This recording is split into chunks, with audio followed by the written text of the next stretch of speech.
Hello students, आज हम disconnection में एक इंटरेस्टिंग टॉपिक पढ़ेंगे, chemo selectivity.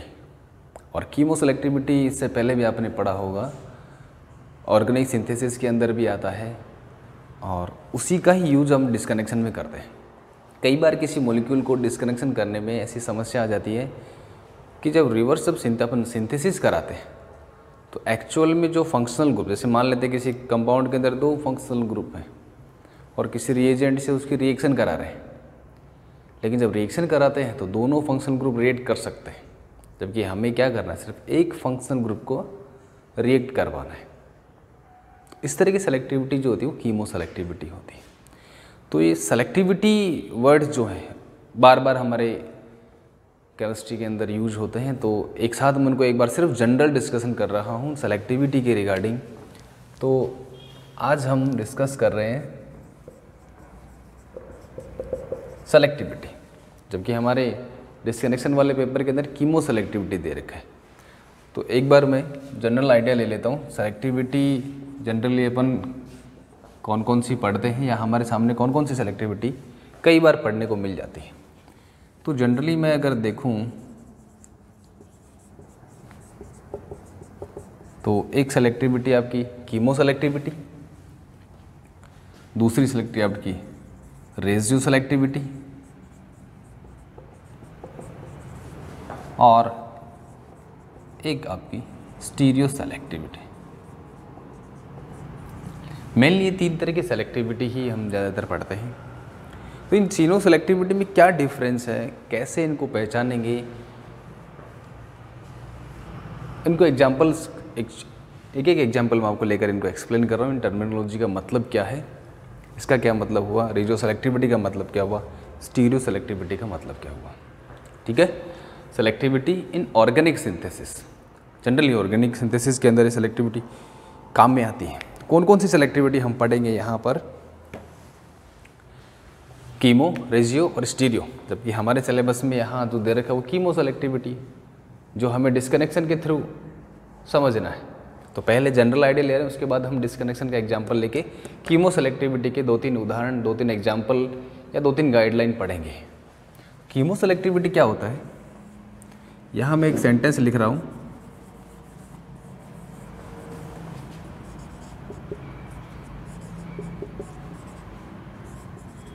Which functional group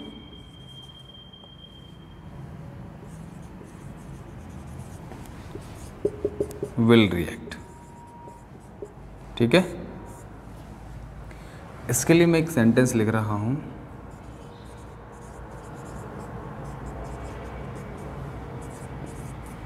where it will react, और इसके लिए लिख रहा हूं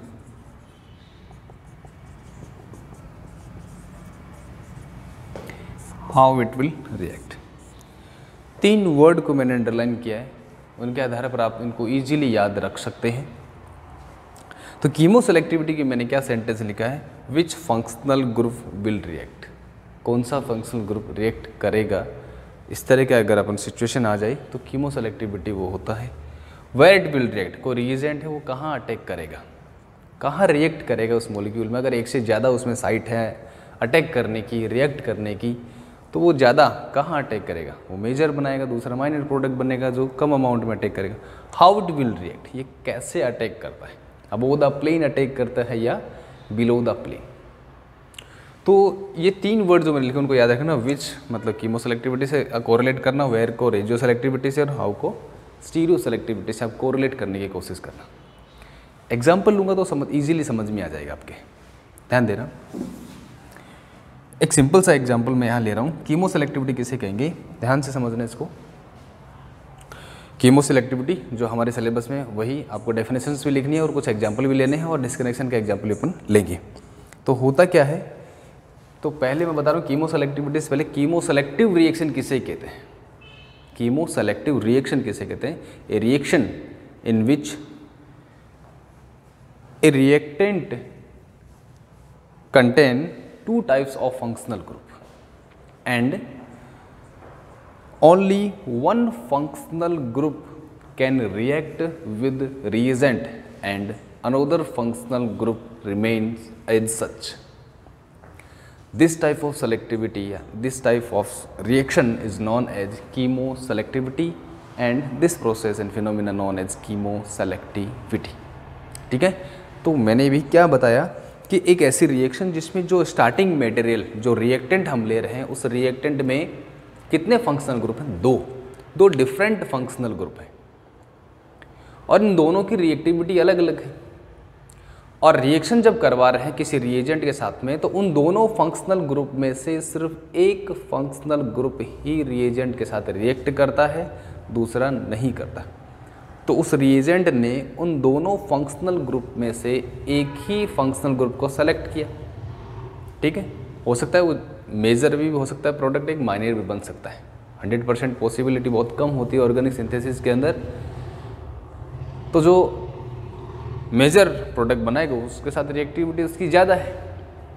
तो दो फंक्शनल ग्रुप में से रिएजेंट एक के साथ रिएक्ट कर रहा है, इस तरह की सेलेक्टिविटी कीमोसेलेक्टिविटी कहलाती है। एक एग्जांपल मैं ले रहा हूँ, उसको समझना। इसका डिस्कनेक्शन भी अपन करेंगे। तो पहले तो अपन एक सिंपल सा सिंथेटिक मेथड ले रहे हैं। एक मॉलिक्यूल मैंने यहाँ लिया है जिसमें पहला पोजीशन पर दो फंक्शनल ग्रुप जुड़े। ध्यान देना, एक मॉलिक्यूल जिसमें दो फंक्शनल ग्रुप हैं। यहाँ देखना दो फंक्शनल ग्रुप हैं, ठीक है, NH2 हो गया और OH हो गया, फिनोलिक का। तो इन दोनों में से अगर मैं यहाँ को रिएजेंट लूँ, तो मैंने यहाँ इसके रिएक्शन करा रही है एसिटिक एनहाइड्राइड से। एसिटिक एनहाइड्राइड से रिएक्शन करा रहे हैं। तो यहाँ अगर मैं एसिटिक एनहाइड्राइड एक्सेस अमाउंट में लूँ, बहुत ज़्यादा मात्रा, तो दोनों फंक्शनल ग्रुप का एसिटाइलेशन होता है, दोनों से एसाइल ग्रुप जुड़ जाता है। यहाँ ये एस्टर बना लेगा और इधर एमाइड बना लेता है। तो अगर एक्सेस अमाउंट, बहुत ज़्यादा अमाउंट में एसिटिक एनहाइड्राइड लेते हैं, तो दोनों फंक्शनल ग्रुप से रिएक्ट कर रहा है रिएजेंट। बताओ सेलेक्टिविटी होगी या नहीं होगी? नहीं है, क्योंकि दोनों रिएक्ट कर रहे हैं तो सेलेक्टिविटी का तो चक्कर ही नहीं है। लेकिन अगर हम एक्सेस अमाउंट में ना लेकर के इस एसिटिक एनहाइड्राइड को इक्विवेलेंट रेशो में लें, ओनली वन इक्विवेलेंट रेशो, मतलब एक कंपाउंड के रेस्पेक्ट में, एक रिएक्टेंट के रेस्पेक्ट में एक ही मॉलिक्यूल इसका ले रहे हैं, ऐसा अपन रिएक्शन एज्यूम कर रहे हैं। क्लियर? अब इसका एक ही मॉलिक्यूल है, लेकिन यहाँ पर फंक्शनल ग्रुप दो है। अब यहाँ ये कौन से फंक्शनल ग्रुप के साथ रिएक्ट करेगा? किसी एक के साथ ही रिएक्ट करेगा, और उसके साथ रिएक्ट करेगा जिसकी यहाँ पर न्यूक्लियोफिलिक टेंडेंसी जो है वो ज़्यादा है, मोर न्यूक्लियोफिलिक होगा, क्योंकि यहाँ ये न्यूक्लियोफाइल के फॉर्म में इस पर अटैक करेंगे। एसिटाइल ग्रुप पर अटैक करके एसिटाइल ग्रुप यहाँ रह जाएगा, बाकी का जो एसिटेट पार्ट है वो लिविंग ग्रुप के फॉर्म में हट जाएगा। ऐसा ही ऑक्सीजन का लोन पेयर भी अटैक कर सकता है। यहाँ एक इम्पोर्टेंट चीज़ ये है कि अगर ये OH फिनोल जो है OH की फॉर्म में अगर इसका कंपैरिजन करें NH2 से, तो NH2 ज़्यादा रिएक्टिव है, लेकिन अगर H निकाल दें O- बचेगा। O- की रिएक्टिविटी NH2 से ज़्यादा हो जाती है। इसलिए अगर आपको यहाँ NH2 पर एसिटाइलेशन कराना है तो आपको फिनोल को OH की फॉर्म में ही रखना पड़ेगा रिएक्शन के अंदर। तो यहाँ इन दोनों में अगर देखें, ऐसे जो फंक्शनल ग्रुप आपको दे रखे हैं, इनमें NH2 की रिएक्टिविटी ज़्यादा होती है। तो वन इक्विवेलेंट जब इसका लेंगे तो एसाइल ग्रुप किससे जुड़ेगा? NH से। तो यहाँ बनने वाला आपका प्रोडक्ट जो होगा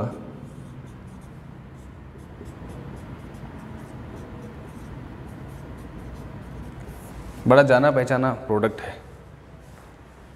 इसका सिंथेटिक मेथड भी पढ़ेंगे। क्या नाम होगा इसका?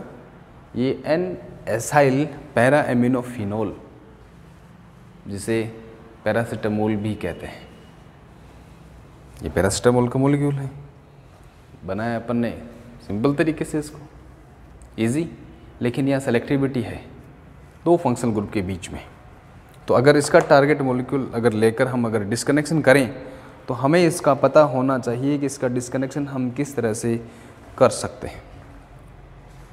ठीक है, तो ये था कीमोसेलेक्टिविटी। तो कीमो सेलेक्टिविटी का एग्जांपल हो गया। इस कंपाउंड के अंदर 2 फंक्शनल ग्रुप हैं और उनमें से एक फंक्शनल ग्रुप ही रिएजेंट के साथ में रिएक्ट कर रहा है, तो ये रिएजेंट सिर्फ इन दोनों फंक्शनल ग्रुप में से एक ही के साथ रिएक्ट कर रहा है। इस तरह की सेलेक्टिविटी कीमो सेलेक्टिविटी कहलाती है। क्लियर? एग्जाम्पल आप इजीली बना सकते हैं और उसको एक्सप्लेन भी कर सकते हैं। ठीक है, तो ये था कीमो सेलेक्टिविटी। अब हम किसकी बात करेंगे? रेजियो सेलेक्टिविटी की बात करते हैं। और इस रेजियो सेलेक्टिविटी का एक एग्जांपल ले रहे हैं, where it will react. Reagent कहाँ अटैक करेगा, कहाँ रिएक्ट करेगा, कौन सी पोजीशन पर रिएक्ट करेगा। इसका मतलब एक ऐसा रिएक्टेंट जिस पर कोई रिएजेंट अटैक कर रहा है और उस रिएक्टेंट के पास में 2 तरह की अटैकिंग साइट है। मतलब यहाँ भी अटैक कर सकता है, दूसरी पोजीशन पर भी अटैक कर सकता है। और दोनों जगह पॉसिबिलिटी क्या होती है? अनइक्वल अमाउंट में। एक जगह ज़्यादा अटैक करने की पॉसिबिलिटी है और दूसरी जगह कम अटैक करने की पॉसिबिलिटी है। जहाँ ज़्यादा अटैक करने की पॉसिबिलिटी होगी वहाँ मेजर प्रोडक्ट बनेगा और जहाँ कम वाला होगा वहाँ माइनर। मेजर माइनर प्रोडक्ट अपन बहुत बार बनाते हैं। और दोनों के दोनों रेजियो सेलेक्टिविटी में जो रेजियो आइसोमर बनते हैं, मतलब जो प्रोडक्ट एक माइनर एक मेजर बना वो एक दूसरे के कॉन्स्टिट्यूशनल आइसोमर होते हैं, उनको रेजियो आइसोमर भी कहते हैं। तो एक एग्जांपल मैं ले रहा हूँ एल्कीन का। जैसे मैंने यहाँ एल्काइल ग्रुप लिया और एक एल्कीन ले लें, एसिमेट्रिक एल्कीन, और यहाँ मैं एडिशन करा रहा हूँ HX का। ठीक है, हाइड्रोजन हैलाइड। जैसे मैंने HCl ले लिया, हाइड्रोक्लोरिक एसिड का एडिशन कर रहा हूँ। तो यहाँ कितने प्रोडक्ट बनने की पॉसिबिलिटी है? 2 प्रोडक्ट बनने की पॉसिबिलिटी है। पहला प्रोडक्ट तो ये कि हाइड्रोजन जुड़े, H इधर जुड़े, X इधर, हेलोजन इधर। और दूसरी पॉसिबिलिटी ये है कि हाइड्रोजन इधर जुड़े और हेलोजन यहाँ पे। 2 तरह की बनी। तो यहाँ रिएजेंट का जो नेगेटिव पार्ट है वो जनरली या तो यहाँ जुड़ेगा या यहाँ। ठीक है, तो यहाँ भी इसके पास भी चॉइस होगी, सेलेक्टिविटी इन दोनों में से किसी एक को इसको सेलेक्ट करना पड़ेगा। एक ज़्यादा हो सकता है और एक कम हो सकता है, क्योंकि अटैक तो दोनों जगह ही होगा। तो इनमें से मेजर जो होगा वो कौन सा बनेगा, ज़्यादा कहाँ अटैक करेगा। तो मैंने क्या बताया था, रेजियो सेलेक्टिविटी कि एक ऐसा कंपाउंड जिसमें 2 तरह की अटैकिंग साइट हैं और रिएजेंट उनमें से किसी एक को सेलेक्ट करता है। तो इस तरह की सेलेक्टिविटी जो कहलाती है वो आपकी रेजियो सेलेक्टिविटी कहलाती है। मार्कोनिकोव रूल अच्छे से पढ़ते हैं, जिसके अंदर अगर देखें कार्बोकेटाइन इंटरमीडिएट बनेगा इसमें और मोर स्टेबल कार्बोकेटाइन सेकेंडरी है प्राइमरी के कंपेयर में। तो यहाँ ये प्रोडक्ट आपका क्या होगा, मेजर, क्योंकि एल्किन कौन सी रिएक्शन देते हैं, इलेक्ट्रोफिलिक एडिशन रिएक्शन। क्लियर? तो ये था आपका रेजियो सेलेक्टिविटी। तीसरा जनरल डिस्कशन, ध्यान रखना हम यहाँ जनरल डिस्कशन कर रहे हैं सेलेक्टिविटी का, ताकि तीनों सेलेक्टिविटी में हमें कोई कन्फ्यूजन ना रहे। अब हम डिस्कस करते हैं स्टीरियो सेलेक्टिविटी। जैसे यहाँ तो क्या 2 अलग अलग फंक्शनल ग्रुप हैं, यहाँ देखा तो एक ही फंक्शनल ग्रुप है लेकिन अटैकिंग साइट 2 अलग अलग है, और यहाँ देखेंगे तो एक ही फंक्शनल ग्रुप है और अटैकिंग साइट भी एक ही है।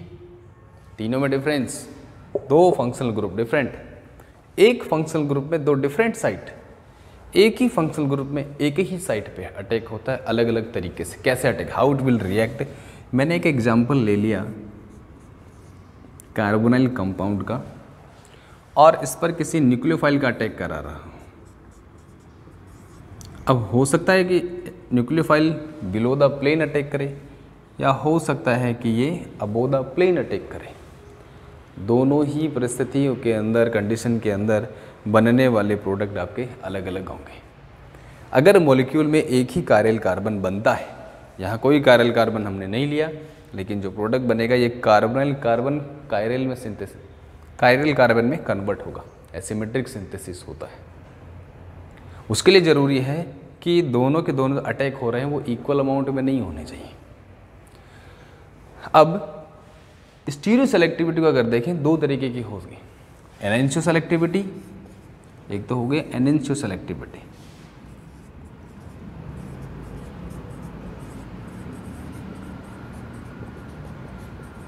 और दूसरा हो गया आपका डायस्टीरियो सेलेक्टिविटी।